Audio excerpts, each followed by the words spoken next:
This is a More Than Just Podcast production.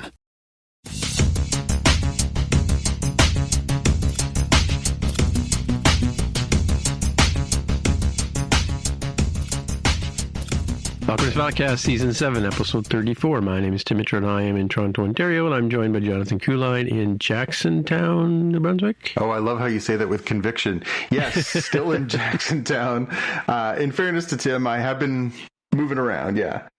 But I mean, like Jackson Hole, Jacksontown, Jacksonville, Yes. It's hard to keep up. Jacksontown for a couple more weeks before we move into our longer-term residence. But Ellie's in Jackson Hole.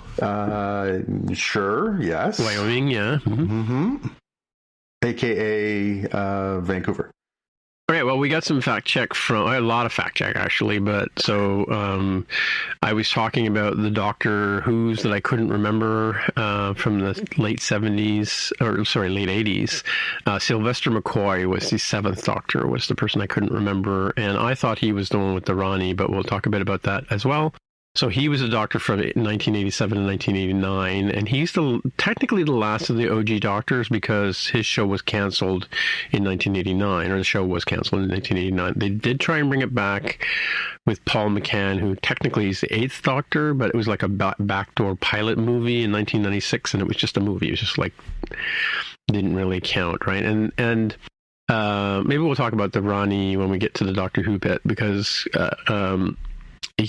Keen and I were talking on back and forth about the Doctors. Let me see. I maybe got the wrong one. No, I got the wrong thread here. Yeah, 22 replies on Slack between him and myself. We were talking about, Mrs. Flood and whatever. And the Ronnie, I said on the show last week that Ronnie first appeared with Sylvester McCoy, which is the information I had. But it turns out that the Ronnie character actually was with Colin Baker. And then we got into this whole thread about how Colin Baker was unexplainedly fired in the middle of the story. He was fired by the showrunners, and they put Sylvester McCoy in. So the Ronnie character started like 3 episodes with Colin Baker. Because I don't know if you remember, but Doctor Who arcs used to run 5 stories long, or 5 shows long. So 3 stories with Colin Baker, and then 2 they regenerated, and they just kind of off, hand wavy, as Jaime would say it, put Sylvester McCoy in the same outfit. How the Doctor always changes his clothing when he regenerates, right? So I guess just for continuity, or because they didn't want to confuse the children of the 80s, that they just left him in the same outfit for the first, for that episode, and then he took off and wore his own clothes. So okay, now I want to know why he was fired. Now that's the next fact check. That was my first question to Keen, was like, okay, what was the reason? And I don't think he gave me any reason, but yeah. So there's some question about the Ronnie. Let me see if I can answer this question here right now. Yeah, because the Ronnie met Colin Baker Doctor, which was the, try to keep up here, 6th Doctor, in The Mark of the Ronnie in 1985. And then the one I talked about was The Mark of the Ronnie was part 1 and part 2. And that was Kate O'Mara played this character. And then she played it for like a few years, and then she died apparently early, and they had to find another actress to play it. Yeah, but she was somehow connected with the Master, and it's interesting because Keen was sort of saying she wasn't really sort of an enemy of the Doctor. She was kind of like, she was another Doctor, or another time traveler, or what do you call those people? Time Lord, right? Yeah. So anyway, super confusing. Anyway, so moving on, back to the fact check. So I was talking about, I was trying to remember, there was some sort of interesting thing about Sesame Street. And you remember the pinball number thing? 1, 2, 3, 4, 5, 6, 7, 8, 9, 10, 11, 12. That was actually sung by the Pointer Sisters. I did know that, yeah.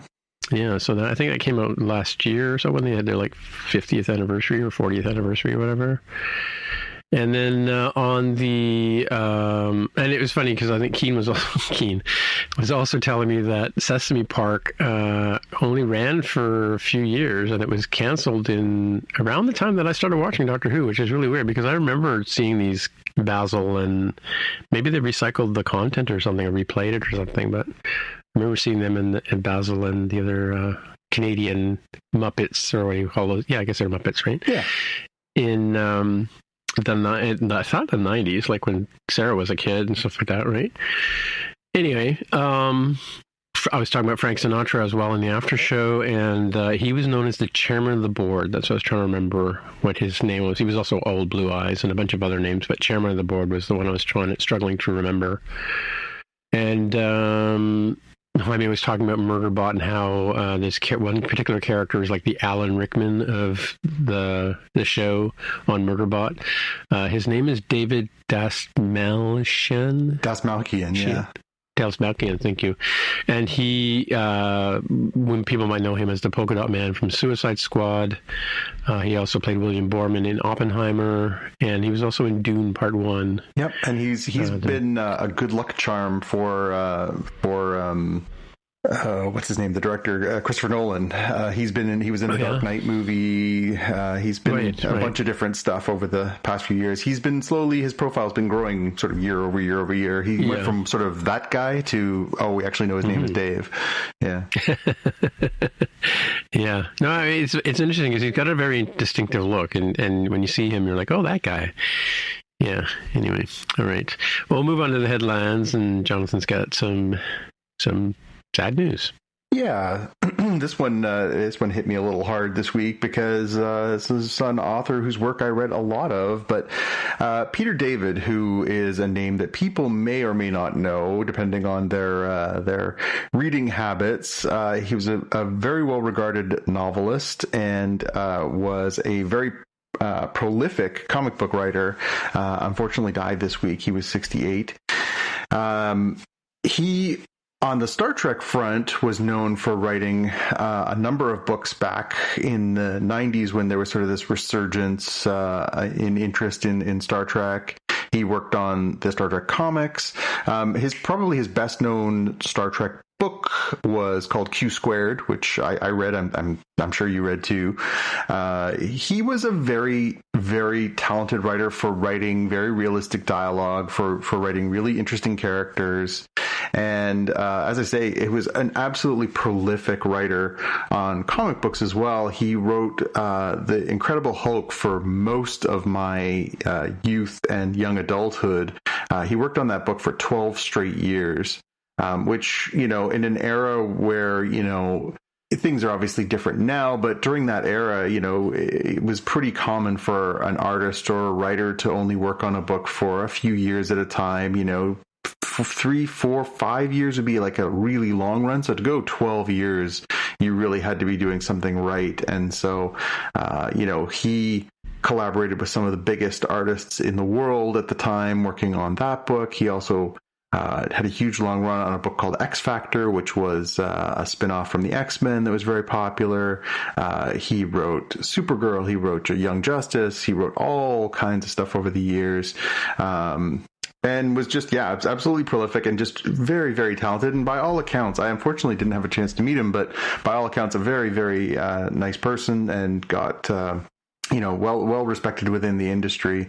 So, very sad to see that he had passed. I know he had health problems over the past few years. It was, for the size of it, all things being equal, comic community is pretty small. So when somebody's having health problems or problems paying their bills or whatever, the community kind of rallies around them. So there was sort of a GoFundMe to help him pay his medical bills because the American medical system is not superb as far as making it affordable to take care of yourself when you have a lingering condition. And so he had to, had to have a little bit of support, but, unfortunately in the end, he's passed, but, he was a huge, huge, huge part of the comics community and a very important part of the Star Wars or Star Trek community. And, he will be missed.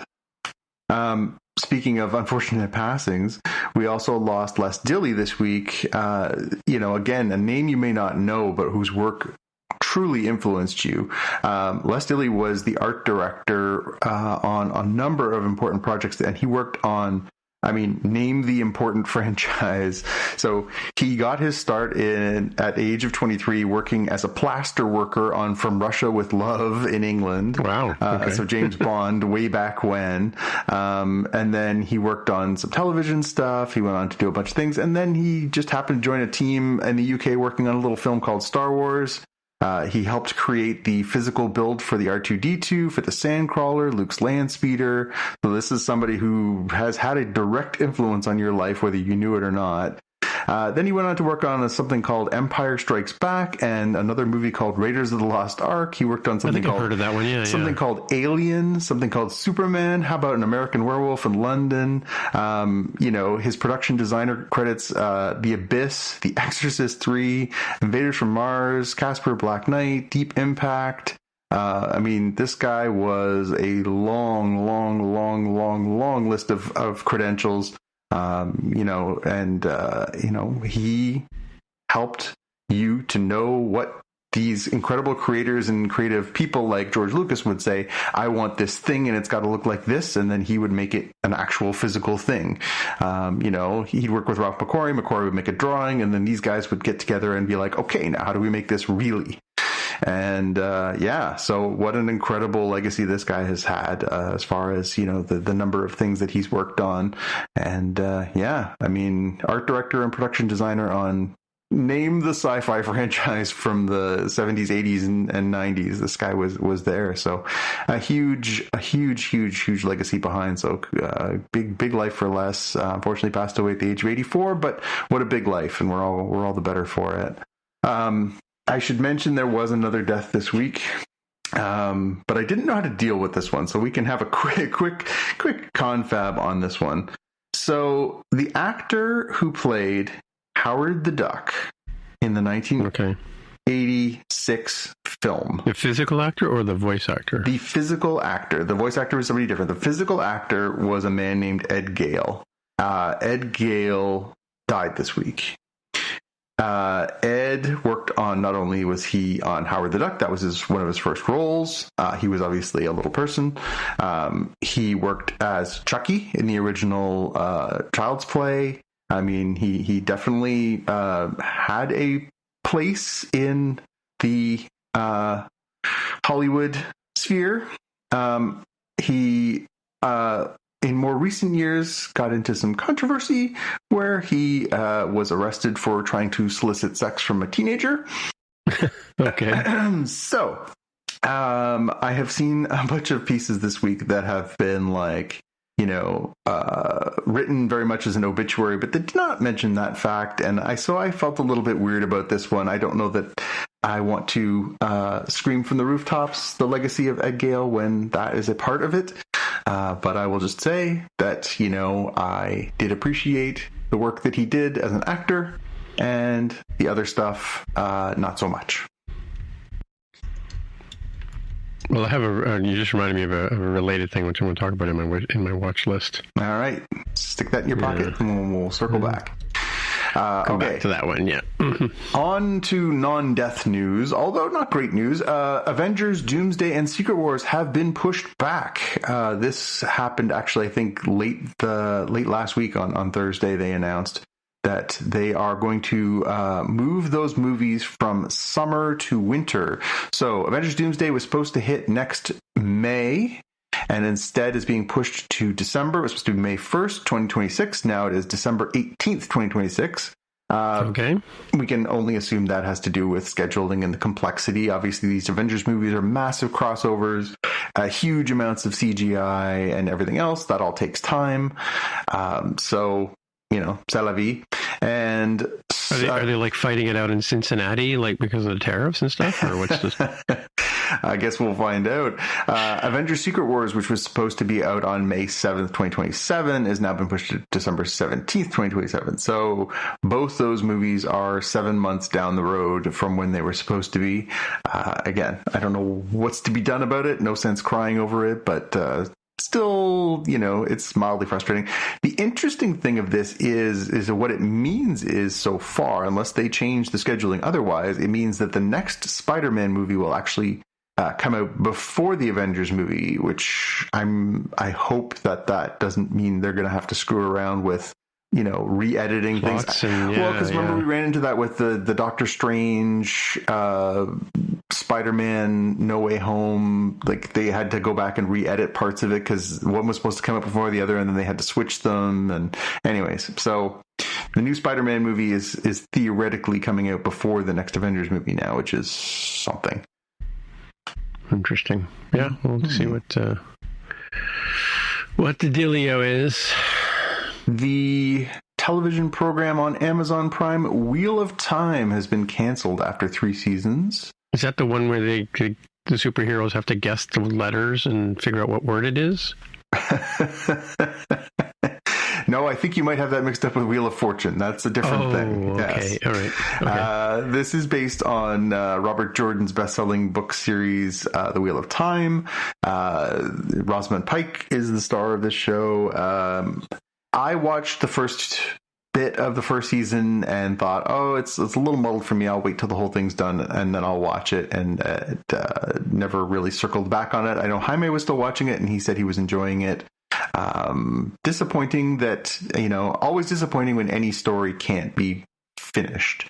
So while I am not a fan, I am disappointed that for those people who have invested their time, that they won't get a conclusion. Who knows, obviously, where it goes from here, if there's any possibility that it'll catch on somewhere else or they'll do something different, although it's hard to know, if there's a lot of interest in it, considering a place like Amazon with very deep pockets said, no more. And our last thing this week is we had said a while ago that Marvel and DC were going to start doing some crossover team-up books. They had announced that those were coming, but they didn't really say what that was going to be. We got our first announcement this week, and it's an exclusive from Entertainment Weekly that has now spread everywhere, of course, that the first book is going to be Deadpool and Batman. So if you ever wanted to see the Dark Knight and the Merc with a Mouth getting together, and I mean, talk about an odd couple, one of the quietest, most staid superheroes around in Batman, with one of the mouthiest, flashiest, over the top ones in Deadpool. So there's a new comic series coming out. It's coming out later this year. And apparently this is going to be sort of the setup for a larger crossover between Marvel and DC next year. So Deadpool Batman coming in this fall, winter, September 17th. It is kind of a crazy sort of concept. I can't imagine the two of them just discussing and not discussing something, Yeah. So they're doing it as two. This is often how this works when these companies work together, because obviously they want a share of the publishing and the sales. So two books. One's called Deadpool Batman. One's called Batman Deadpool. They are different stories with different artists and different writers, but they will be interconnected. So if you're a fan of those things, coming at you in September. Cool. All right. Well, that brings us to the main part of the show where we talk about stuff normally Star Trek related, but this time we're going to be finishing, this is the season finale of The Last of Us, right? Correct. And then the penultimate finale of Doctor Who, season 2, season 2. Or 15, depending on your perspective. Or 69, depending on whatever, 60, 61, 62. I don't know. There's a lot of seasons in there. Yeah.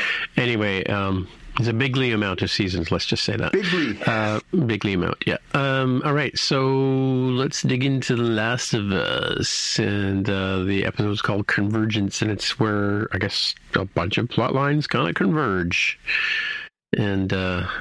So interesting cliffhanger as well at the end, right? Yeah. This one was very, it's funny because, they had come to Seattle. It had been sort of tracking over these 3 days that it's taken for Ellie and Dina to, track down some of the people that were responsible for Joel's death that they were seeking to get revenge upon. And, it kind of was a bit of a slow burn for a couple episodes there. Not slow episodes, just it took some time. And then here it was just kind of, oops, all crunchberries. It was just go, go, go, go, go. Was it the Jaime Lopez Hold My Beer episode, right? They kind of just told a whole bunch of story, almost to the stretch of credulity. The whole, Ellie gets in a boat Ellie gets in a boat and, during a storm, gets blown off course, falls out of the boat with a backpack and all her clothes on, somehow makes it to shore with the boat right next to her, gets almost killed, gets back in the boat, goes back across, has another fight, then leaves that. And yeah, it's a lot to cram into one episode, but I understand, obviously, they wanted to sort of, wrap this up at this point because they do kind of set it up for a season 3 in a novel way, right? So, the essentials on this one is that, they get, it's Ellie and Dina and Jesse, and,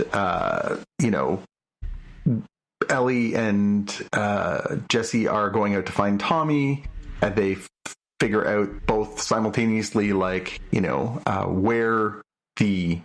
Abby's crew is and where potentially Abby is, simultaneously to where Tommy is.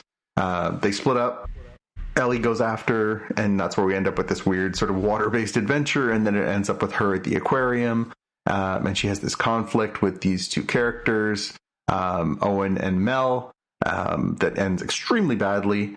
And then they all end up back together, and it sounds like they're sort of going to hit the road. And then there's this sort of shocking twist of, Abby has tracked them down, and that's sort of where we leave this season. But then it ends with this sort of twist of we go back to the beginning onto day one, and now we're looking at it from Abby's perspective instead of Ellie and Dina's perspective. So, it seems like that's where season 3 is going to take us is, what was Abby going through while Ellie and Dina were hunting her, right?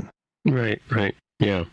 Yeah, and there seems to be some, like the what do you call these guys? The Seraphites? Or the wolves? No, the wolves. The wolves are, they're talking about her, saying, do you know where she is and what's she doing? And she's sort of gone rogue in her own way, but she seems to be pretty key to their whole mission. Like this, she seems to like the who's the guy with the voice? Jeffrey Wright. Jeffrey Wright. Yeah, he's even sort of going, where is she? She should be the second, and she's expected to be the second in command and order of succession and all that kind of stuff, right? But she's a bit rogue there. But I'm trying to remember, from the gameplay, I was actually thinking about starting to play the game again just to get caught up. But I think you had the disc, right? And I didn't have the download. Yes, I think it's here. Well, to be fair, it's in storage for a few more weeks. Yeah. So, I have the keys. I can go find it. Good luck. Who pulled all our boxes apart? Good luck finding it. Enjoy. Yeah. Anyway, so everything's labeled. What are you talking about? So I remember there was a character like him in the game, and there's a couple of characters, like there's that short diminutive woman who seems to have doesn't have a lot to say, but she kind of like has a good stare, and people seem to be intimidated by her. That doesn't seem to have a name, that character. But yeah, and it was kind of interesting. Like I thought, all this while I'm thinking like when the one character that gets Mel, I think you said her name was the one that gets shot accidentally by Ellie. Well, what happens is Ellie's got them at gunpoint. She's not going to hurt them. She just wants to know where Abby is. Yeah. Abby is, right? And the dude grabs a gun and starts shooting, and then there's a back and forth, and Ellie shoots him, but somehow ends up, hitting Mel as well. So yeah, it goes right. Well, so she insisted upon bringing Joel's gun, and Joel's gun is a 45, and it shoots really big bullets. And so when she's got them at gunpoint, Owen goes for his gun. She pulls the trigger. It goes right through his neck, out the other side. And that's when they turn and they see that there's a hole in the locker behind them. Because, those are massive bullets. And it goes through him, nicks the side of Mel's neck, and then hits the wall behind them. And that's when Mel sort of looks down and goes, uh-oh, and then you realize that she's gotten struck by the bullet and is starting to bleed out, right? And as she falls, you realize she's pregnant. It's a pretty harrowing scene, I'll be honest. I did not know that twist was coming. I haven't got to that part in my watch through of the game, that she was pregnant. And, you know, I mean, obviously it would be a tragic death either way, but when she's basically saying, like, please take this knife, cut this baby out of me, and Ellie's like, I don't know what to do. I'm afraid if I cut too deep, I'm going to cut the baby. I'm afraid if I, you know, hurt you. Like, she's sort of panicking, and then realizes, like, even if she can cut the baby out, she can't take care of a baby. Like, what's she going to do, right? So she's sort of paralyzed, and it's a very, very tough watch and a heartbreaking scene. And, you know, Ellie is just absolutely crushed by it, and is sort of, you know, you sort of get the impression that she's kind of just like, ooh, what am I doing here, you know? But this episode is interesting too. I think this will be an interesting one to watch unfold in season 3, because there's a lot of stuff in this episode where you are sort of led down certain paths, and Ellie's only tangentially involved, but you know that it's tied into the larger Abby story. You know, we see the wolves loading up materials and getting on boats and heading over to an island where, you know, something's going to happen. And then later on we see explosions, and, you know, the scene where Ellie is captured by the Seraphites and they're going to kill her is just she gets saved because there's these massive explosions and things are happening on this island. So clearly this is like a huge play by the wolves to go after the Seraphites. And, you know, there's a lot of stuff happening here that you really feel like you're only getting one side of the story, right? Well, which is why your idea about the third season being about Abby, right? Yeah, I mean, I think it makes sense that what they're going to do is, you know, less Dina and Ellie and Jesse, and more Abby as, you know, she's sort of living her life. And, you know, we get these hints, you're right, like Jeffrey Wright's character sort of says, you know, hey, we've been working, you know, she's the next generation, we might be going off to our deaths tonight. And so there's all this sort of foreshadowing for something that we're really not told about here in season 2, but I think will all come to play out in Perfect season 3. Time to cancel the show, don't you think? Oh, sure. Well, I mean, you guys talked about it last week that, you know, there's talk that Neil Druckmann and Craig Mazin want to do a season 4. They feel like that's the right number to sort of tell this story. They haven't confirmed a season 4. They did confirm a season 3. Season 3 is happening for sure. It's just a matter of whether they're going to be asked to wrap it up or if they're going to do more. But yeah, back in April, they announced that they were going to definitely do a season 3. They actually announced it before season 2 even came out. So I would imagine that at this point, there's enough interest and goodwill that they will probably do the 4th season if they want to do it that way. So yeah. It's also a common thing in a few video games I've played where you start out as one protagonist, and then halfway through the game you switch to a different character. True, except that this one is very weird. And I know that this was controversial when the game came out, but particularly controversial now because people are playing the game because they're enjoying the show. They're like, I don't want to play as Abby. Abby murdered Joel, and I love Joel, right? And, you know, yeah. So it's conflictory to their, like, well, I wanna be, you know, you don't want to like her. Yeah. I don't want to control her actions because I think she's a terrible person. I got news for you. Ellie's not a great person either, and Joel certainly wasn't either. If you're getting into this on the gameplay side, you better be comfortable with Shades of Grey, because this is a lot of bad people doing a lot of okay people doing a lot of bad things to one another. So yeah, it's yeah, it was a pretty propulsive, although, as I say, I mean, you know, any series that ends on this kind of cliffhanger, you know, the first season kind of ends a little more conclusively. In theory, you could have just walked away. Like that, if they'd just done one season, you could have been like, okay, so it's ambiguous as to, you know, does she find out what Joel did, what happens? But, you know, they kind of leave it at that. Now, obviously, we knew that there was a part 2 and that was coming and whatever, but you could have just watched the first season and been satisfied. Season 2 very much ends on a, like, I feel like I don't know half the story, and now I have to wait 2 years for the next one to come along. Like, it's a little less satisfying in its ending, especially because of where it ends up with, you know, when Abby comes in, she's coming in guns a-blazing, and, you know, there are some deaths, there are some injuries, you know, where it goes from here is really interesting, right? Yeah, like I said, I do remember the theater from the game. Like, I remember that particular spot. And so how it ends, spoilers if you haven't seen it yet, but how it ends is you know, you've got Abby pointing a gun at Ellie, and then it fades to black and you hear a shot. Now that is a typical. I mean, my guess is that Dina who was supposed to be convalescing. Dina probably pulls a gun on Abby and kind of shoots her in the foot or something. That not to end the story, but to make sure she doesn't shoot Ellie per se. You know what I mean? Like that's.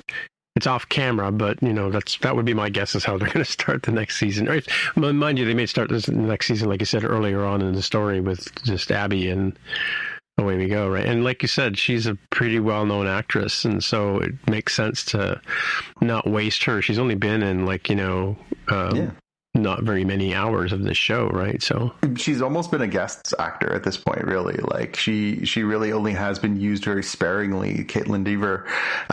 So it would be logical to an extent. And also, I mean, I don't think these are bad things. I think in a show that is about the grayness, about the choices, the hard choices that you have to make to stay alive and to save the ones you love. That's what the whole premise of the show is us.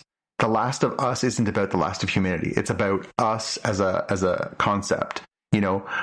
Ellie's us included Joel and Dina and Jesse. The us it was Joel and Ellie, and then it gets a little bit bigger. Caitlin playing Abby. Abby's us is her and her friends, and losing her dad, they bond. They're she and her dad are an us, and then she and her friends are us who go off to find revenge and stuff like that.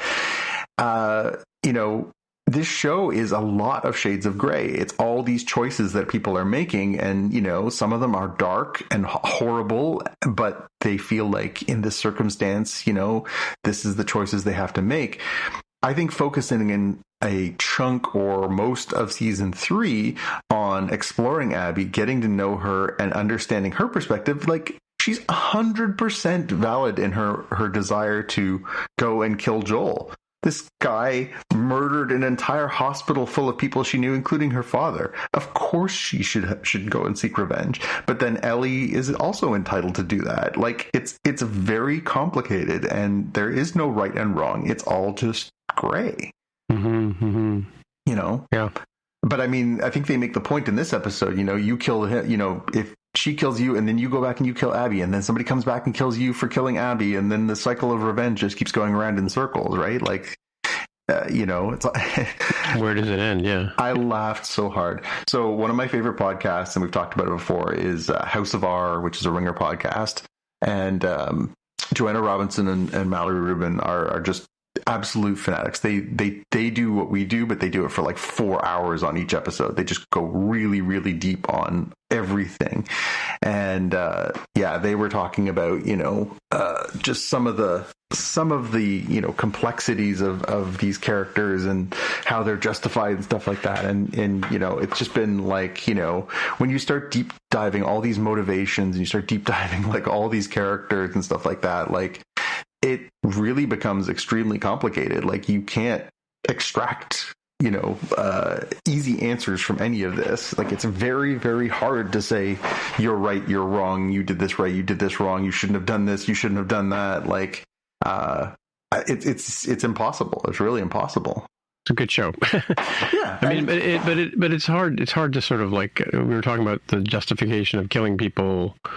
The whole idea of having to kill Ellie to create a cure. I mean, like, that seems like an awfully big sacrifice to make. I mean, so I think I heard you guys talk about this last week. Yeah.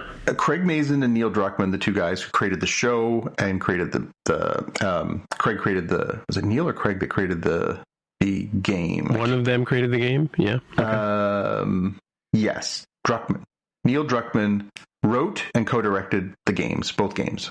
He said his canon in his head is that what they were going to do with Ellie would have worked.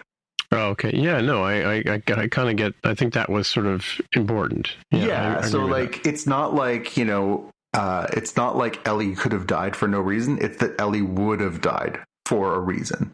Right, right. And that's an important piece of perspective, is that what Joel did actually doom them all to live in this world indefinitely.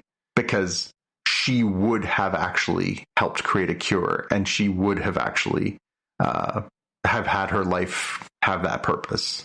And that adds to even more complexity to this. Did Joel do the right thing, and did and all these this trail of events and everything else? Like it's really interesting and thought provoking as a game, and it's certainly thought provoking as a TV series.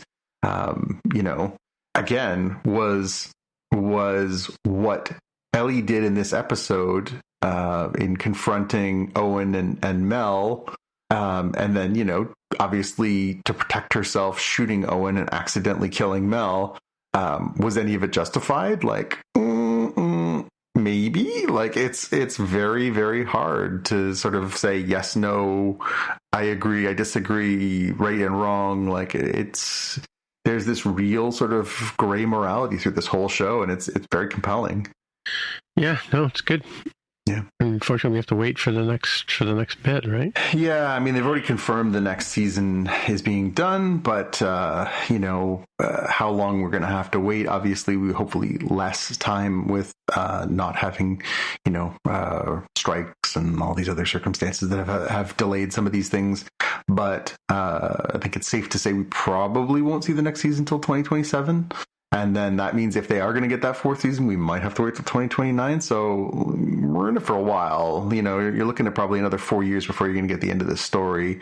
Really? You mean for the fourth season? Yeah. So, I mean, unless they decide to film them all sort of concurrently or do something different. But that's a hike. It's interesting. I saw some interviews on the YouTube. I guess they had these actors on the late night shows, and I saw an interview with Isabella Merced, and apparently she was filming Hawkgirl in the Superman movie at the same time as she was doing this. Oh, wow. Yeah, so she said like it was sometimes she was like 8 flights a week. Wow. Yeah, and she sort of like she had trouble sometimes keeping track of which art director she should be talking to about one thing or another. Yeah, that's got to be challenging. Well, and again, to stay in focus of who you're playing and what their motivations are, and that's got to be challenging. Yeah, well, I mean, the difference was Hawkgirl's got a costume on, right? So. I guess. But doesn't have an arrow through her leg, so yeah, I guess you got to keep your perspective on that, right? Yeah, for sure. Now, a word from our sponsor. Craftsman Days are here at Lowe's with big savings on the tools you need. Right now, get a free select tool when you buy the Craftsman V20 2-pack battery kit. Whether it's the backyard, the bathroom, or beyond, Craftsman has the tools to help you power through and get the project done right. Because DIYing is unpredictable, but your tools shouldn't be. Shop Craftsman at Lowe's today. Valid through 6/18 while supplies last. Selection varies by location. Now, back to the show. All right, cool. Should we move on to the Doctor? Yeah, let's do that. They actually referred to Doctor Who in this episode, The Wish World, which I thought was weird because he's always only been the Doctor, right? Like they actually said Doctor Who, and I just went, what? Wait. So this was actually, I don't know about you, but this was I think this was a pretty good episode. I like these kind of episodes where they play with, kind of like everybody's got amnesia, nobody knows what's going on. And then you've got somebody like Ruby Sunday walking through going, something's I kind of wrong. remember this. And it feels like a Star Trek trope, right? Like it does feel like we've seen these before. Yeah, exactly. And so it was a good episode from that perspective, and sort of like the whole world has been taken over, and we're all converging on this May 25th date, right? I believe, right? Because now everybody's stuck in this world, and at the top of the world is Conrad, right?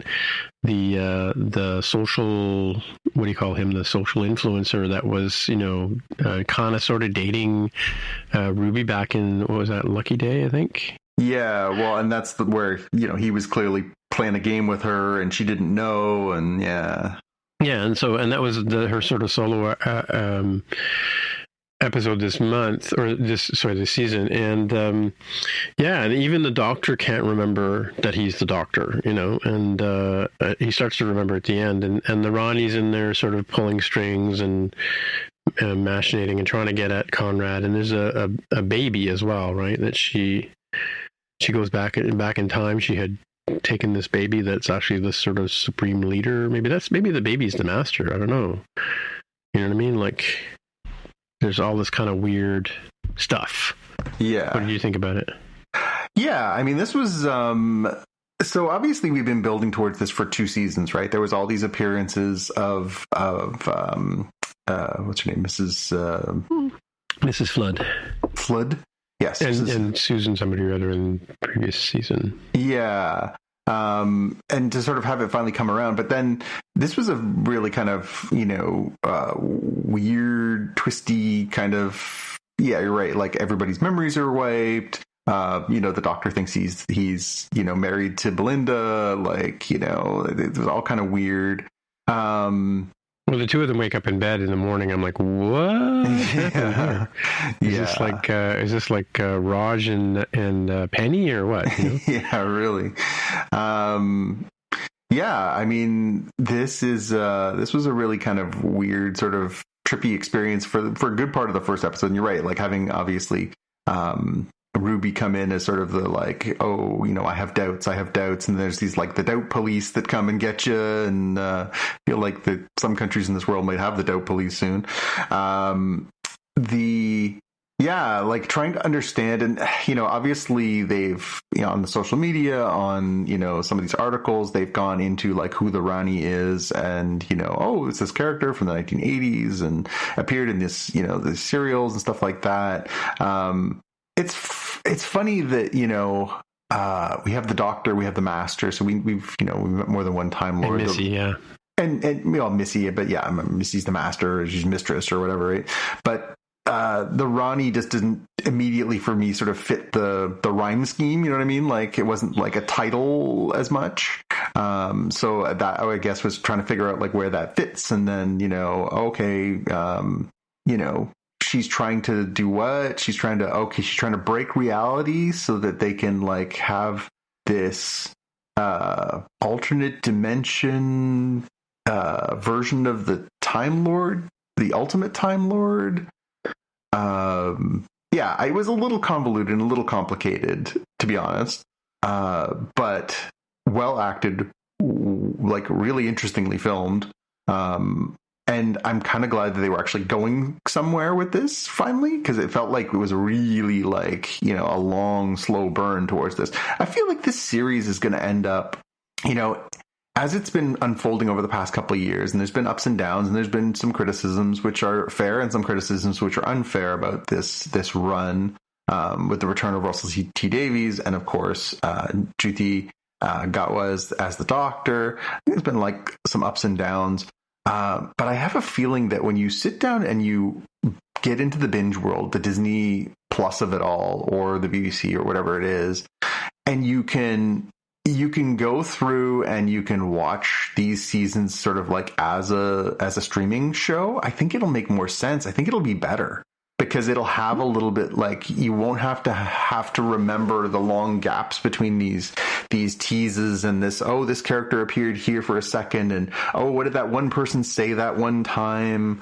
Like, it feels like it feels like it's been almost too long as far as the burn up to this.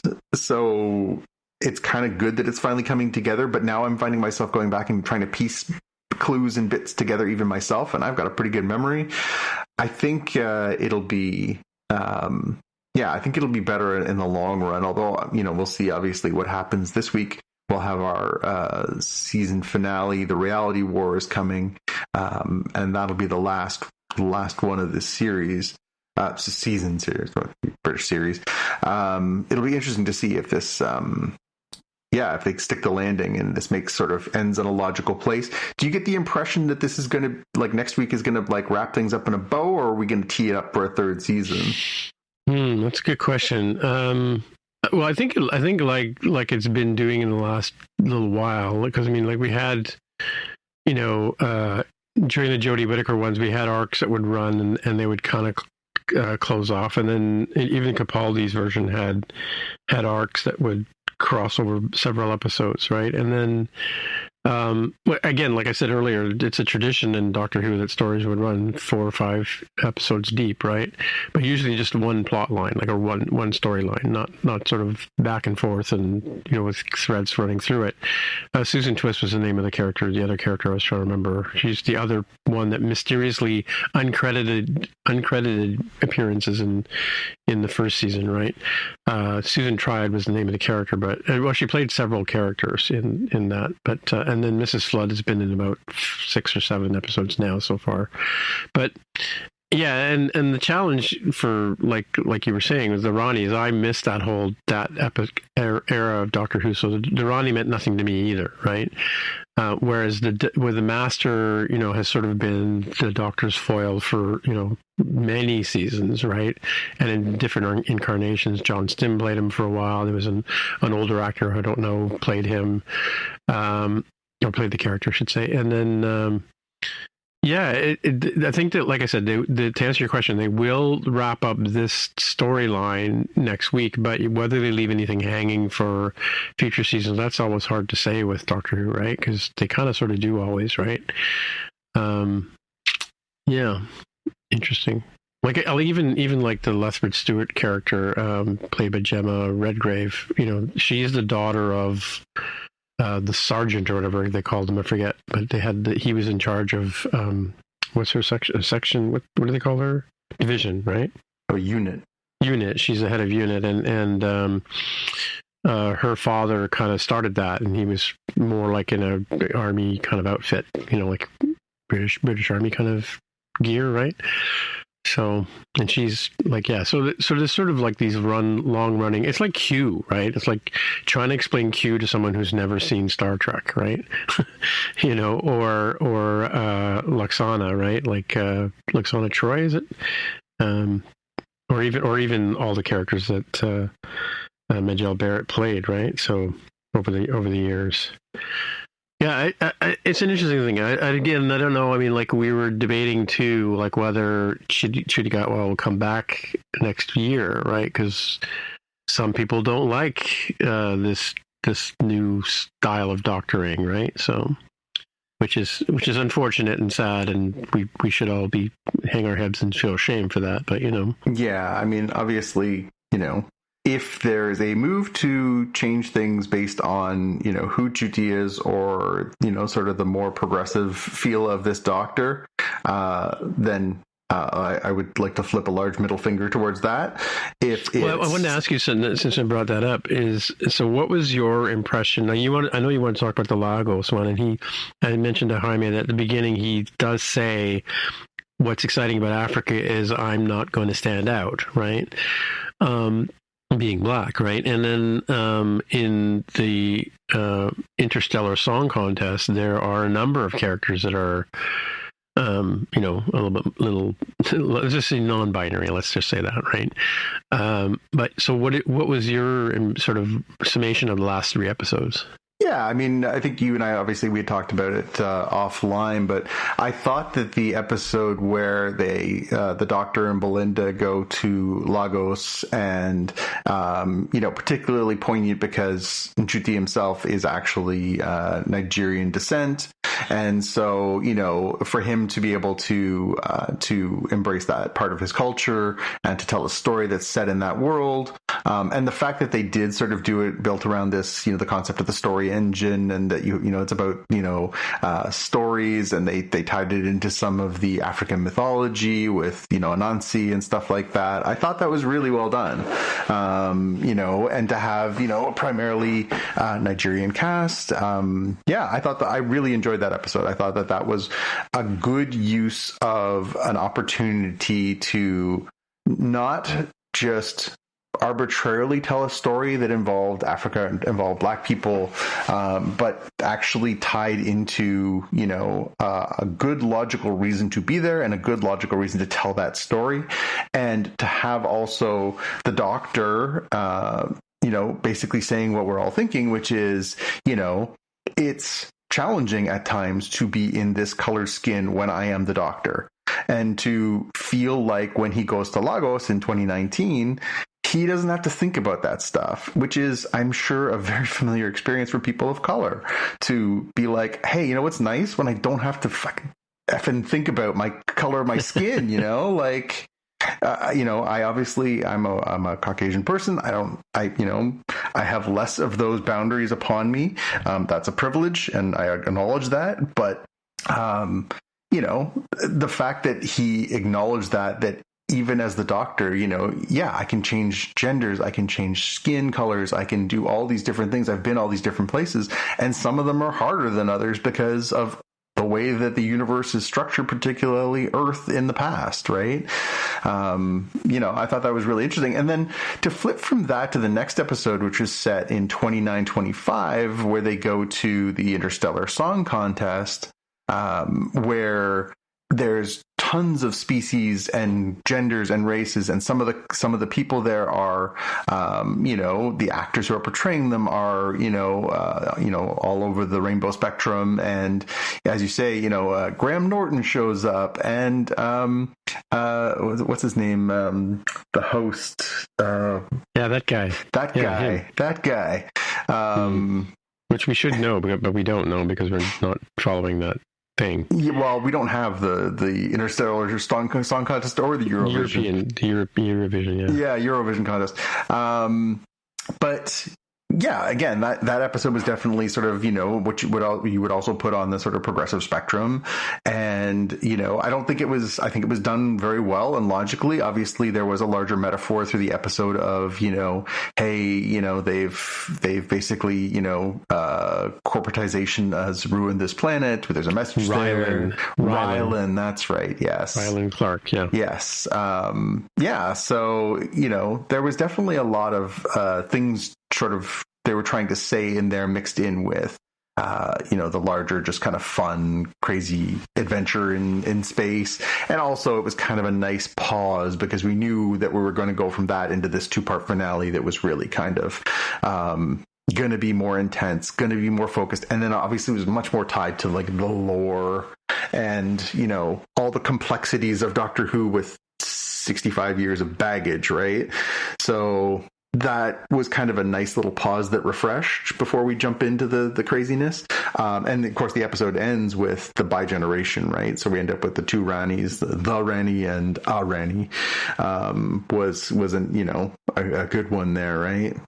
And then, yeah, like obviously then that keyed us up for the most recent one, Wish World, which, you know, was inventive and interesting, but was, you know, undeniably saddled with this, oh, are we supposed to know who the Rani is? Are we supposed to know what this means? Are we supposed to understand the significance of this? Oh, what's Omega? Why are we supposed to care about that? What does that mean? What does it mean that there's like, you know, ultimate Time Lord? Are we going to get like, you know, it felt like there was a stretch in some of the earlier Russell T Davies stuff too, where like he was really interested in exploring some of the deeper lore of who, you know, back in the David Tennant and into the Matt Smith. It feels like this is sort of feels a little echoey of that. Like there's a little more like I kind of want to explore the larger Whoniverse and you know or explore some of the mythology. I just wonder on a Disney Plus show and a show that is trying to sort of do something different and maybe bring in a different audience by having a younger doctor, a black doctor, a queer doctor, if that could be alienating and frustrating for people because they're like, I don't understand. They're like, what's a Rani? Now I have to open up a textbook just to understand what's happening. Yeah, I don't know. I don't know if that's going to resonate. It is interesting, yeah. Because I mean, even someone like myself who's seen I've seen a fair amount of Doctor Who over the years, and it's funny because, like I said, the early Doctors, Tom Baker and John Pertwee, they were very matter of fact, encyclopedic, in terms of how they saw the world and understood things, and they understood bad people. They were kind of like they didn't have to look up the Encyclopedia Galactica. They actually had it in their knowledge already because they'd been around, right? And then David Tennant was a little bit more loose with that, and Matt Smith even more so, and Capaldi a bit more. Like it's almost like they were discovering things all of a sudden now, or as opposed to being these sort of encyclopedic experts, who just matter-of-factly, like, when the companion was always representative of us, walking around going, what's going on? What are we doing now? That was the role of the companion, and the doctor was always sort of, matter-of-factly explaining things to them in the early days, I should say, right? But maybe that's the times have changed too, and the kind of dynamic between a senior person and a junior person kind of changed, as it was in the 60s, 70s, and then now you've got Amy Pond, second guessing Matt Smith, and you've got like the Runaway Bride second guessing David Tennant kind of thing, because that's kind of how culture has changed or society has changed. That the younger people can challenge the older people kind of thing, right? And in this, I mean, like Belinda's kind of very, very seems to be very dependent on Ncuti Gatwa to get her back home, right? And he's not really explaining to her why, he's not going into a lot of, what do you call it? What's the word you always use? Where they just talk about stuff to explain, like why how I'm going to kill you, with monologuing. Well, not monologuing, but like, yeah, that's true. But you know what I mean? Like exposition. Exposition. Thank you. That's what I was looking for. Yeah. So I mean, there's a lot less exposition in here than there has been in previous Who's, right? Because Belinda, I'm sure, like after 8 episodes, she still has no idea what's going on, right? Whereas Rose, we get the impression that Ruby Sunday, I should say, went on many adventures with Ncuti Gatwa, right? Even though, like in this one here, we've got like this 8-episode arc that's supposed to, for when she gets picked up by the doctor and then she gets dropped off by the doctor, is supposed to be the whole run of it, right? So as far as we know, right? But but I get the impression because Ruby seems to be very knowledgeable of what's going on with the doctor in the episodes in this season, I should say, right? Because we're meant to think she's been around the block with him a few times, right? So yeah, I did think it was interesting in the previous episode in the Interstellar Song Contest where when they land and they're supposed to be just stopping in for a second to do calculations, and then they're like, "Oh, it's basically Eurovision in the future," and she's like, "Oh, we're staying." Like she finally is like, "Oh no, I want to get home," yeah. but and it's Ryland too, right? Well, that's it. I want to go home, but also, no, I'm good. And she recognizes Graham Norton as well, or just Ncuti. I forget who Graham Norton. I think they both. To, yeah. By that time, they're both together. Yeah. But, and then he even gets the big twist too, because he gets to basically say like, "Oh, Earth was destroyed, and I was just, they just saved part of my, programming or whatever." Yeah. I'm like the doctor, the holographic doctor sort of thing, right? Yeah, which I'm sure for him is fun too. Like, and that ties in because I mean, a lot of people don't know who. Unless they watch BBC, they really wouldn't, or spend a lot of time on YouTube. They wouldn't know who Graham Norton is per se, right? Although he's quite well known and very gay, right? Oh yeah, I mean, very openly and and again as an Irishman too, so yeah, so he's got 2 things going against him. We can say that because we're part Irish. That's right. Right. Yeah, not that there's anything wrong with that. Yeah. Anyway, so yeah.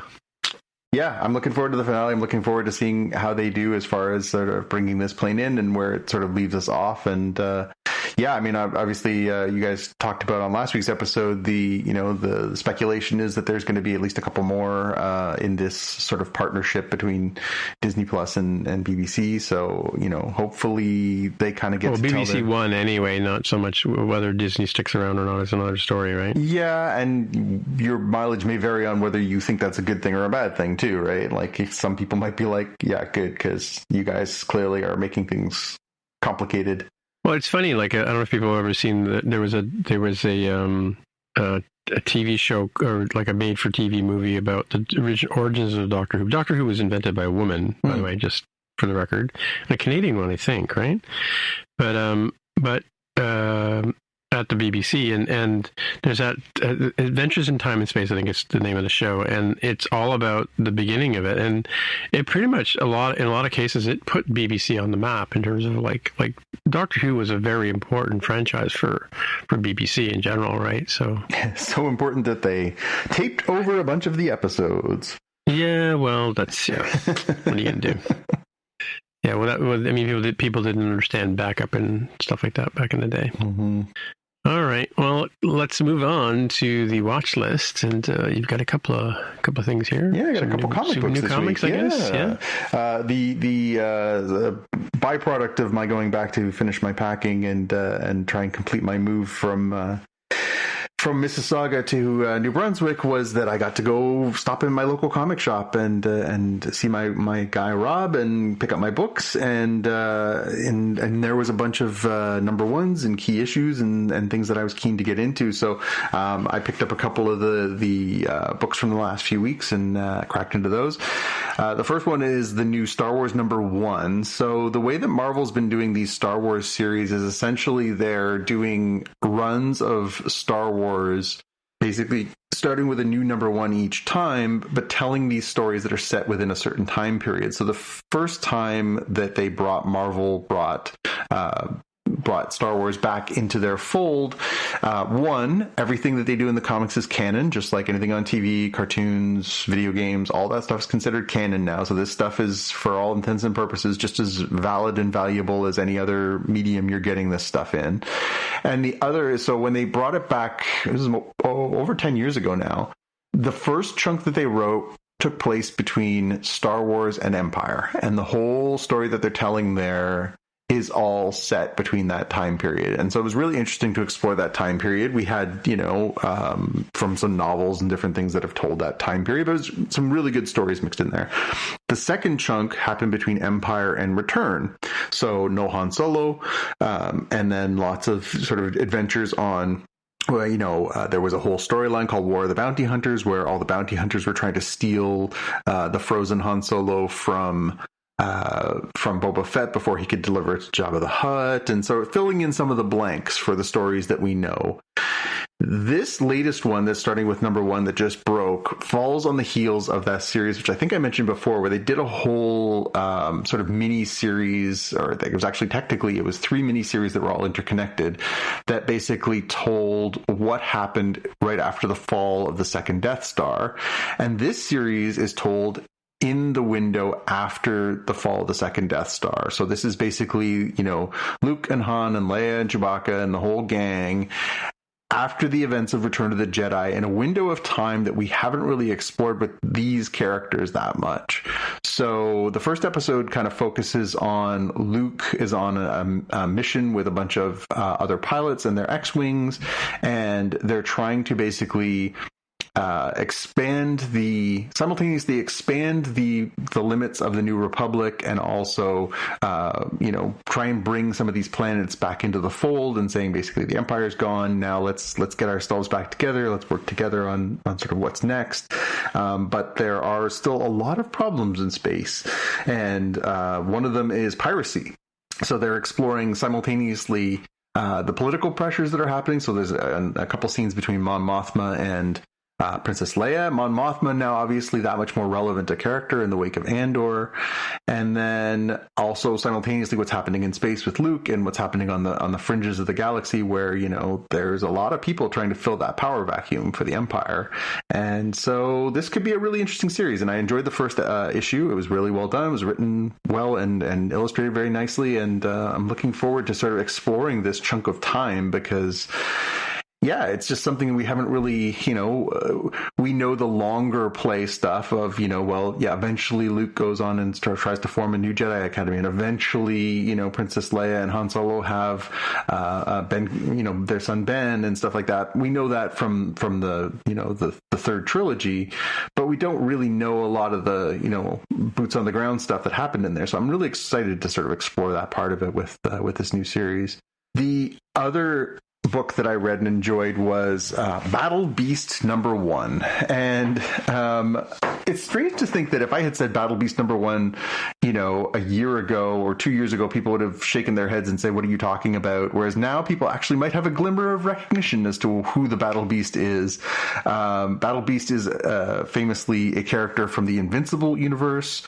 If you are watching the Invincible television series, right. Very memorable, this giant white, sort of feral tiger-looking, anthropomorphized tiger-looking character who has this absolute thirst for battle, and was introduced, again, a decade plus ago in the Invincible comic books, and was a real, interesting recurring character, very, very singularly focused, was always focused on like, I am this monster who wants to basically have the ultimate battles, and I hope that eventually something is so powerful that it finally kills me. And so it's a strange concept for an individual book, but when Robert Kirkman, the original creator of Invincible, and Ryan Ottley, who is the primary illustrator in that book for most of the run, decide they want to get together and do another series, you say yes. And so they're doing this ongoing with Battle Beast, and they very briefly touch on his origins in this book, and then there's just a lot of like fighting and just what his motivations are, and the lengths that he'll go to do what he's doing. It's a fun book. It's gory, it's crazy, it's over the top, but if you enjoy the Invincible universe, you'll enjoy this book. And they really did something interesting with this book, which I have a feeling will catch on. Every once in a while, you see a marketing trend, or you see an idea as far as comic books go that seems like it could snowball. I personally loathe and despise the idea of variant covers for comic books. The idea that they do like the same book, but with like 10 different covers on the outside. And in order to try and, boost the sales by making people who are obsessive collectors be like, oh, I have to have all X number of covers. There was a time where they'd be like, it's an A cover and a B cover. Now it's like an A, B, C, D, E, F, G, H, I, K. Like for some of these #1s and some of these milestone issues, they put out, without exaggeration, 25 different covers for them. Exclusive covers for different comic stores, exclusive covers for different companies to promote, 1 in 10 variants, 1 in 25 variants, 1 in 100, 1 in 1,000, 1 in 50,000, like all these variations.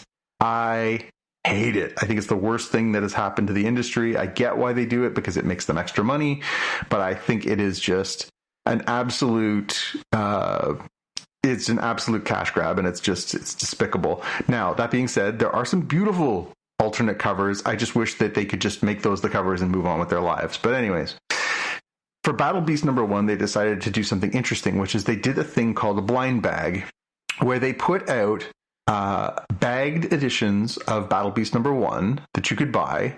And then when you opened them up, there was a chance to win a bunch of different versions of the book.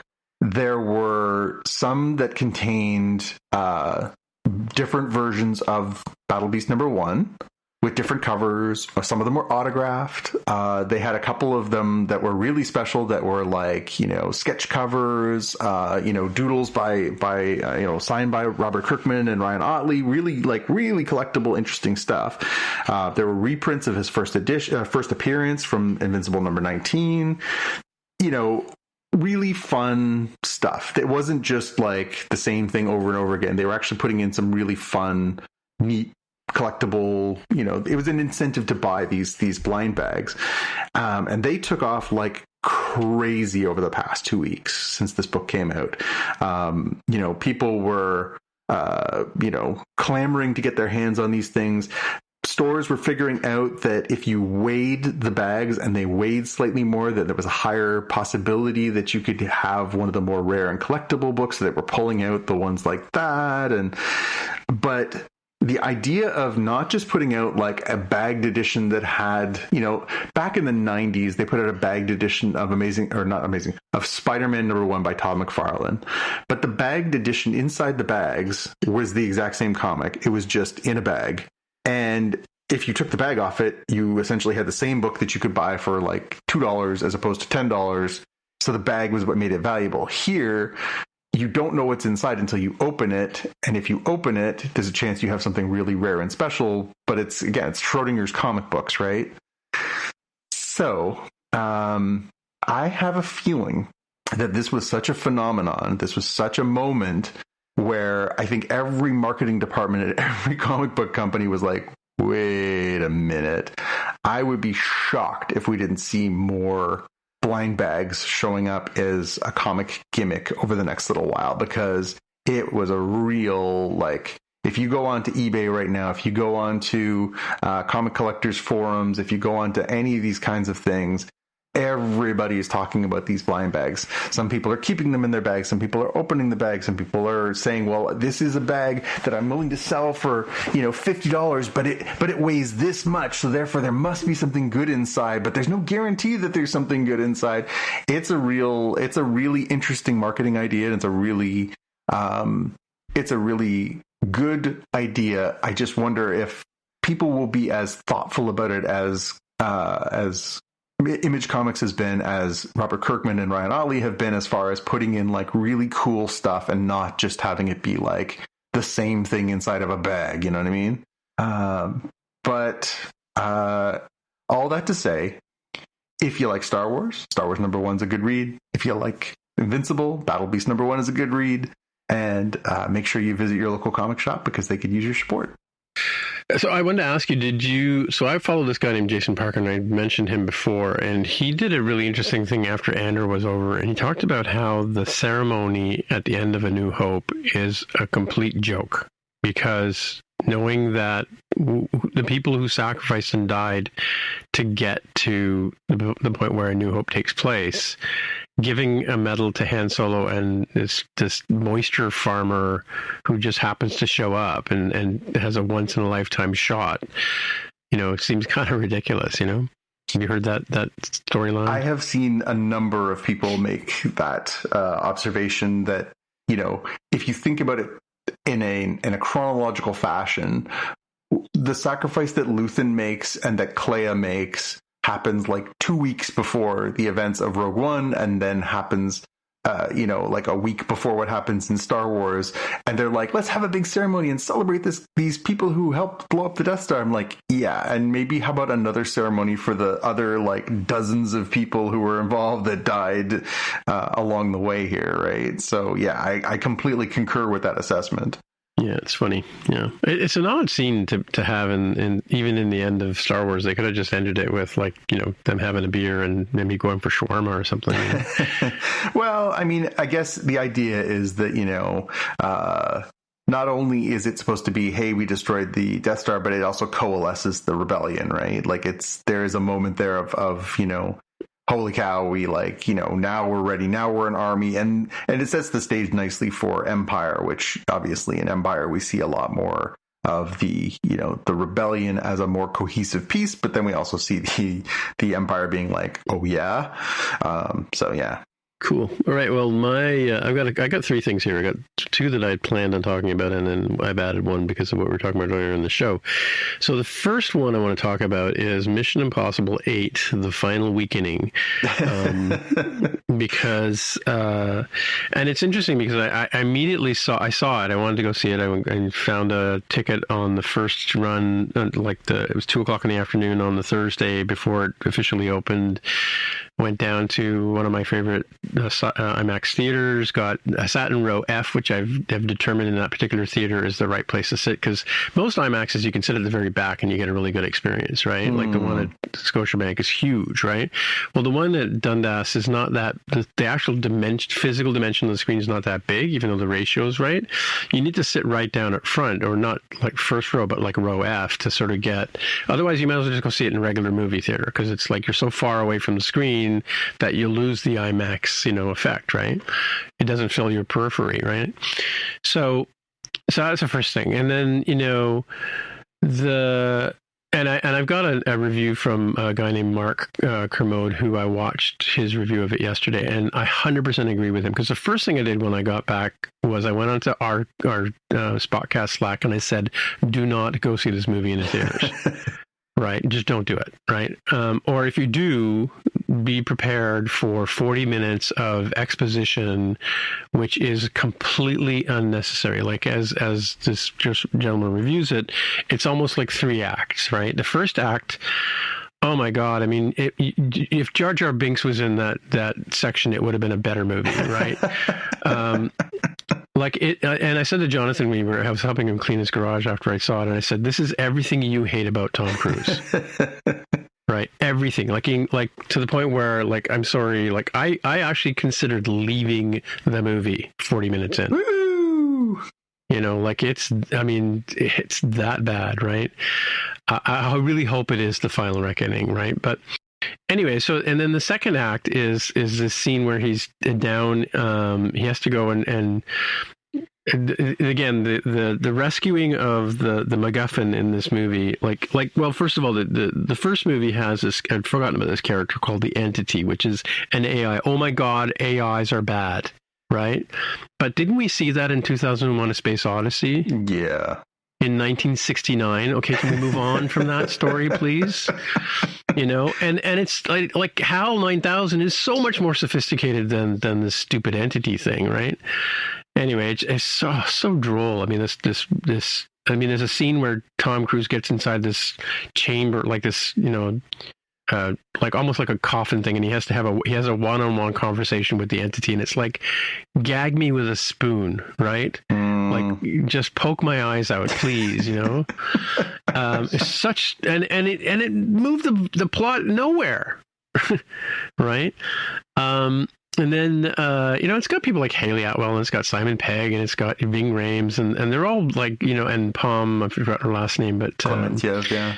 Yeah, they're just amazing in this movie, and Tom Cruise is like this 60-year-old guy who like looks like he should. I mean, I'm sorry, not a gray hair on his head. I find that completely inconceivable, right? Like even you remember the guy that was, what was that show that came out of the end of Battlestar Galactica, was the one where they went back and Caprica, the star of Caprica, Eric Stoltz, the undead. No, but the guy who played one of the main characters in Caprica, he plays the bad guy in the Final Reckoning, complete with gray hair. Yeah, like salt and pepper, right? He's probably 10 years younger than Tom Cruise. Anyway, so I mean, so he's underwater. He's in the Arctic, underwater, going down like 50,000 feet in this special suit with a backpack on and frigid water, right? And he's down in this thing, and he goes to get the MacGuffin. He has to rescue the MacGuffin from the ship, and it's so stupid. I mean, I mean, Jonathan, you know about AI. AI is in the cloud and all that kind of stuff, right? Mm-hmm. Tom Cruise has to go and get the hard drive that has the Entity on it. Okay. I'll let you think about that for a minute. So in other words, the way to stop the Entity is by going and get the source code that's on a hard drive buried in a Russian submarine at the bottom of the sea. Like just such a weak bit of writing. I'm sorry, but Yeah. Anyway, but so that's an exciting scene though, because as Tom Cruise is trying to go through the submarine, it's flooded, and he's going through from one chamber to the next, and he gets into the torpedo room. I'm sorry, but the torpedoes are like falling on him as he's trying to get through from one end of the room to the other end of the room, and then he realizes he can't do it. He has to go back, and then he wants to go out the torpedo chamber thing, whatever, the torpedo tube, right? But I'm sorry, what nuclear submarine in the entire world of the world doesn't have the nuclear warheads fastened down? Yeah. Right? Yeah. Anyway, so it is a heart-stopping scene. It's like, it is pretty exciting. It's one of, it's a typical Tom Cruise really did it, not, the CGI kind of stunt thing. So it's a compelling thing from that. But he gets to the torpedo tube and he realizes he can't go into the torpedo tube because he's got this backpack with an air tank on it, and he's got this thermal suit which is keeping him alive in this like minus 40-degree water. You know, I don't know how cold it is in the water in the Arctic, but I'm sure it's below zero, right? Anyway, he takes off the wetsuit. And he pushes the air, and he's got the mask on, he's got the air tank, and he pushes the tank in front of him, and he goes out of the torpedo tube. And he gets to the end of the torpedo tube, and like, okay, so how do I open this torpedo? Notwithstanding the fact that by this time, anybody other than Tom Cruise would be dead, like frozen, right? So he gets out of the submarine, and he's in his underwear. Of course, you know, everybody's making jokes about the fact that it's what was it, Risky Business, where he does the scene in his underwear. Yeah. Here he is, like, you know, 50 years later doing the same thing. Well, then so he floats up just under the ice. And of course, his team is also racing to meet him at the same spot, like completely inconceivable. They're going to use a chainsaw to cut a hole in the ice and pull him out. Like, I don't know, like, you've seen the trope where somebody goes under the ice and then they come back up to the surface and the ice is solid and they can't get through and they die, right? I mean, that's like in every movie since Houdini, right? Mm. Of course, in a Tom Cruise movie, they managed to use a chainsaw to open the hole and pull him out. Of course, they don't show this, you know? Anyway, so they happen to have they plan to have a barometric chamber so he won't get the bends and all that kind of stuff, right? Again, weak, a good, exciting scene, but really weak. And then the third scene is the one you've probably seen the clips about him on the biplanes, right, where he has to go and get the other MacGuffin just in time, right? So, oh man, I'm telling you, such a poor. I mean, I think the third. I don't know if you remember the third Mission Impossible movie. Have you ever seen the Mission Impossible movies? I never did ask you that. I think I watched the first one or two back in the 90s. Okay, the third one was done by a famous Ang Lee, I think, maybe. Okay. And like, just so it was more like a kung fu movie, you know, with the flying wires and all that kind of stuff. It was inconceivably bad, right? Mm. It's a better movie than this movie I saw. Wow. And the last one got kind of panned too, right? The last one was kind of exciting. I mean, he just drive a motorcycle off of the thing. It was not bad. I mean, it even did the thing with the hanging train. You know, the scene from Uncharted 2, yeah. Uncharted, yeah, like that one. And again, why wasn't it released in 3D? Like, because that's an amazing thing to see in 3D, right? Mm-hmm. So, you know, where you're trying to climb, you got things falling at the camera as, you know, you're in the audience looking up or looking down and getting vertigo. And yeah, I mean, on IMAX it's pretty cool, but yeah, so the other movie, other than The Entity, right? You know, this weak nemesis, right? Like, just, and again, the Entity and AI didn't have anything to do with the last two acts of the movie. I mean, other than the fact that they had to catch it in this sort of honey trap, right? Mm. But yeah, just, oh man, save your money. Like, God, please don't go. I mean, it's amazing. You know, it's not worth seeing it on IMAX. Like, seriously. I mean, that's my, like, I very rarely give a movie 3 stars, and I was hard pressed to give it 3 stars. You know, normally 3.5 is a decent movie. You know, 4 is a good movie. 5 is like outstanding, right? Like Oppenheimer's a 5, right? You know. Anyway, so you know, Blade Runner's a 5 for me. But yeah, so that's that. And then I did watch Novocaine on, I think, Paramount. Mm. You know, the one with Boimler. Yep. Yeah, I mean, that was another movie. I think that. I had a really hard time getting through that whole movie. It's not as outstanding as you think it would be. That's the one where the guy feels no pain. Yep. You know, and one of the best there's a best comeuppance. One of the female love interest in the movie. One of his old high school pals. He says, "Oh, hey, look, it's Novocaine," and you know, tries to, like, you know, they've always been abusing him in school and kind of thing. So she pulls a fast one on them, where I think she makes them eat a pepper or something like that, and the two of them, like, they have these shots which are, like, you know, super, like, spicy or whatever, and then she makes the two of them have the shots, and then he, you know, of course Novocaine has no reaction, right?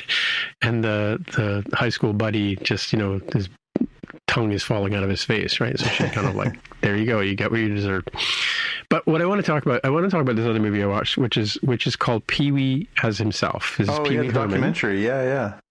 Yeah. So, and the reason why I want to talk about it is because you were talking about the little actor from who passed away, right? Yeah, Gail. Yeah. Yeah, so Paul Rubens, as we all know, is passed away a few years ago. And I don't know if you remember, but when Pee-wee Herman, I don't know if Pee-wee Herman might have been just after your time, but it was a huge show. And when Pee-wee's Playhouse came on Saturday mornings, we all, my kids watched it. I watched it. It was funny. It had double entendre humor.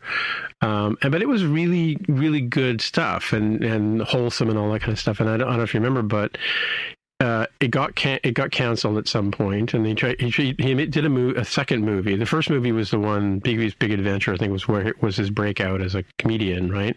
Oh, that was a huge movie, and that's Tim Burton. That was a huge that very much was in the zeitgeist for when I was around. But the TV show and the second one's a Big Top Pee-wee. Those two were not. Well, the TV show was interesting, and it had like is it Lawrence Fishburne? Yeah. Yep, sure was. Cowboy Curtis, right? Yep. Yeah, and Phil Hartman was on it. Mm-hmm. And it was and of course Paul Rubens was very much involved in the production of that. And then the second movie came out, and it was like just awful. Big Top, I think, right? Yep. And that kind of sort of was the beginning of the end for Pee-wee's Playhouse kind of thing, right? Because I think after that movie got panned, the networks kind of pulled the plug on it, and the backstory, and then of course the story that happens is Paul Rubens basically went back to live with his parents because his father was ill and he wanted to be close by and take care of him. But the thing about Pee-wee in growing up in the 90s and 80s and whatever, I guess this is the 90s, right? He is gay, right? Yep. And back then you Jewish and gay, and you had to be very quiet about that kind of thing. Yep. Like not if you wanted to work in Hollywood, you sure did. Yeah, nobody could know. I mean, people knew, but they didn't know. Nobody talked. Rock Hudson was gay. Nobody talked about Rock Hudson because he was like like name of Henry Cavill, like he was kind of seen as like the man's man kind of thing, right? But and so that was a complete secret when he finally got AIDS and passed away, right? People were shocked, but not Hollywood, because Hollywood apparently knew the whole time, right? Anyway, so Pee-wee went back and it was part of one of these things about back then was the way people treated gay people was they didn't treat them with any kind of respect, right? And he was arrested in a gay movie,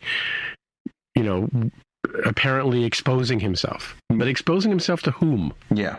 Right, is the question. But again, because he was Pee-wee, the Pee-wee Herman, like this is like kind of not. I don't want to put him in the same category as Bill Cosby, because that guy's a creep. But so like even though like he got outed at the time, it was like, oh my God, he's like he's a pervert and all that kind of stuff, and so but part of what you could say was you could. Now, looking back on it on hindsight, is that he might have been targeted, right? Because like they probably arrested people in these theaters all the time, but because he had a name, all of a sudden his mugshot, was on all the TV shows and stuff like that, or all the news shows, right? And he did have a resurgence as an actor because he came back and he did The Spleen and Mystery Man. There's a number of shows that he was in later on in life, right? And then. There was a second time. So he was a collector, like you. He collected a lot of all kinds of stuff, memorabilia. But one of the things he collected because he was a gay man was, like our 1940s gay literature and like magazines from that time period. You got these muscle bound men in little skimpy bikinis. They weren't just for the women, they were also for the men, obviously, right? And somebody called the cops and said he's got all this pornographic material in his house, and I'm sure there's child porn in there, right? So they came and they tore his house apart. They didn't find a single piece of child porn, but they did find all this gay, 1940s, 1930s, historical, archival, gay material. And he ended up having to settle as for owning pornographic material, and they basically registered him as a sex offender because of it. And again, he was also being you'll see this in the documentary, maybe spoilers for people who want to watch it, but he was targeted because of his homosexuality, right? Yeah. So I mean, and it's interesting because he's actually being interviewed by the thing, but you can sort of see that he's a very sort of he liked to be in control of his persona. So even as he's talking to the director about the documentary, he's like, "Can I tell my story?" And the guy's, "No, I'm going to ask you questions and you're going to answer them." And they have all these interesting people who talk, people who knew him. He had a girlfriend, a famous actress, I forget her name now, but they were in a sort of, like a what's that TV show with Eric McCormick? Oh, Will and Grace. Will and Grace. Yeah, kind of a Will and Grace relationship kind of thing. I don't know. I mean, they were very close, and they would go to, Hollywood things together kind of thing as a couple, right? But yeah, it's such a sad story to sort of see that from that perspective, and knowing, that how people who, because he's not like you have to you have to point a finger at him and say whatever. So again, it comes back to like this, the thing we talk about a lot on this show, and that's separating the art from the artist, right?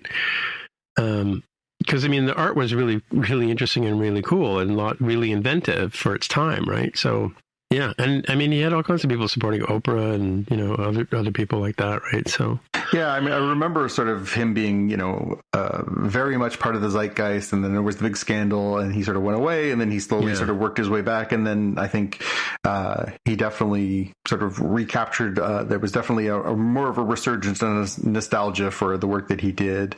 And I know that he was a complicated person. That by all accounts, he really tried to keep Paul and Pee-wee as separate people. Like, he really treated them as like an alter ego, but like almost like Batman and Bruce Wayne. Like, it was never the twain shall meet, which was really interesting too. I mean, I listened to an interview with the filmmaker behind the documentary, and apparently they had to take a huge break in the middle of making it because Paul was not happy with how things were going, and apparently really wanted a lot more control, and so they actually had to take a break and then come back. And so I mean, it's a complicated it sounds like it was a very complicated person, but obviously an incredible artist and a visionary. So I think this is another example of that sort of a complicated relationship that artists can have with their work, right? Yeah, and it was interesting because in the show they talk about, I forget, it was at some awards ceremony, like maybe it was like the MTV Music Awards, TV Show Awards, or something like that, right? Where later in his career he came out as Pee Wee Herman, and he got like a 10-minute standing ovation, because the people in the crowd would have watched him as when they were growing up, right? So that was a really interesting moment, and he was like completely blown away by it, right? Yeah, it's an interesting story. I mean, like, again, knowing kind of how horrible people can be, it makes, it's sad, but Well, and again, hopefully by doing this kind of documentary, hopefully we can reflect on how we treat people and do better. Well, yeah, like I said, there's always two sides to a story, every story, right? So yeah, his voice in Legends of Tomorrow, apparently. The character, I guess, he's in Voltron. All right, well, I guess that's it for another week. So, hey, Jonathan, people want to get in touch with you, where would they find you? Oh, I guess for fun, they could go to Blue Sky or Instagram and find me as @JPK News, or they could try finding me on YouTube at youtube.com/@JPK. All right, and as usual, my name is Tim Mitra, Timmitra, and that's on the Blue Sky, on the Mastodon, and so on and so forth. So until next time, we'll see you in the future. Bye. Bye. You've been listening to the Spotcast podcast. If you want to find out more about the podcast or see the episode show notes, visit the Spotcast website at spotcast.com. If you have feedback or questions, you can get in touch with us on the website. If you like the show, please consider recommending us to a friend, writing a review on iTunes, or pledging any amount at patreon.com/spotcast. You can find details on how to help us on our website, spotcast.com/sponsor us. Thanks for listening, and we'll see you in the future.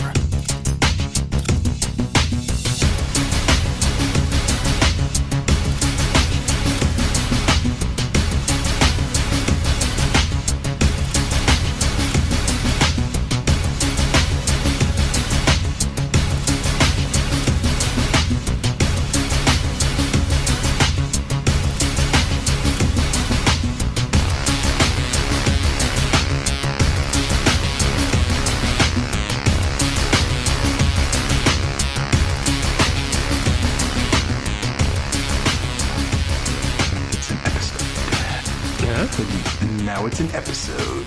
Yeah. So you haven't finished watching or listening to the other show? No, I made it as far as it's weird because this week it didn't usually it automatically downloads. This week it didn't download. It just didn't show up. So it wasn't until I think yesterday I was finally like, oh, what? I want to listen to that before I tune to the next one. But I didn't. I didn't get it in time. Have you watched Murderbot yet? Yeah, I started watching it. Yeah, I haven't gotten to that yet. Been busy. Yeah, it's interesting, and kind of, I don't know. It hasn't sunk in yet. Like I'm not clamoring for the next episode. You know what I mean? Mm-hmm. Yeah. So it's kind of odd, but I don't know. Is it? I was gonna say, like, was it a comic book or something? Like, what was the genesis of Murderbot? I don't know. I must admit, I don't know much about it. It was based on a book or something, or a book or comic book. Let's look it up. Murderbot. Go to the trivia section. So Rick and Morty's already started, I guess? It has, yeah. Season 8 is on Adult Swim right now. Yeah, I don't have Adult Swim right now, so there's no trivia about this show. Interesting. That's odd. There is nothing to know about this. Well, we can go to Murderbot on Wikipedia and see what they say. Murderbot. The Murderbot Diaries? Science fiction book series? New season of Love, Death, and Robots on Netflix too. That just came out last week. Yeah, I gotta go watch that too. That's good. We should have put that in our. And Big Mouth was the other one that I didn't mention because Big Mouth started on Friday.